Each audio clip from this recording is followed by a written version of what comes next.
Every empath feels the pull of an energy exchange. In energy medicine, the human field extends 3 to 6 feet beyond the body. When coherent, this field radiates like the steady glow of a lantern. When not coherent, it acts like an open window. Anything from the environment can drift in, and anything from you can leak out. Empaths often live with fields that are wide open, uncontained. They unconsciously extend themselves outward, scanning constantly. Is this person safe? What do they need? How do I adapt? This pattern becomes second nature. You begin to live with your awareness outside your body, dwelling in the emotional climate of others instead of anchored in your own. Traditional Chinese medicine offers another perspective. The spleen, associated with digestion, is not only responsible for breaking down food, but also for processing impressions. An overtaxed spleen leaves the body vulnerable to dampness, a state where unprocessed material lingers.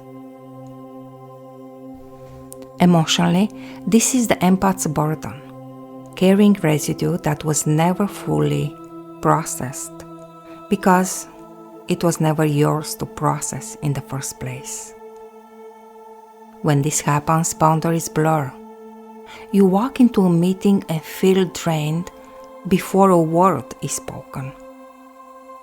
You talk with a friend and leave carrying their sorrow in your shoulders.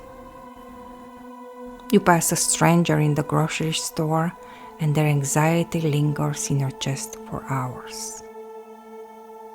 And here lies the paradox.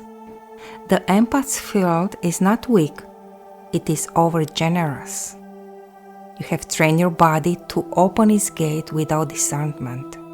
The solution is not to harden or close, but to create leadership. Leadership does not mean disconnection, it means coherence. When your field is anchored from within, you can still sense others, but you no longer absorb unconsciously. You can stand in compassion without drawing in resonance. You can radiate empathy without becoming entangled. Think of it like this. A sponge absorbs water and becomes heavy. A lantern radiates light and remains unchanged. The empath with boundaries is a sponge. The empath with leadership is a lantern. And leadership is not a mystical state reserved for a few. It is a trainable skill. You retrain your nervous system to anchor inward, to zip its field, to differentiate between mine and not mine. With practice, your body learns to feel deeply with others without caring for them.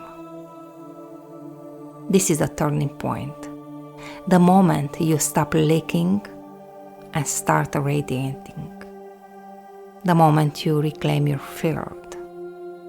The moment sensitivity matures into mastery.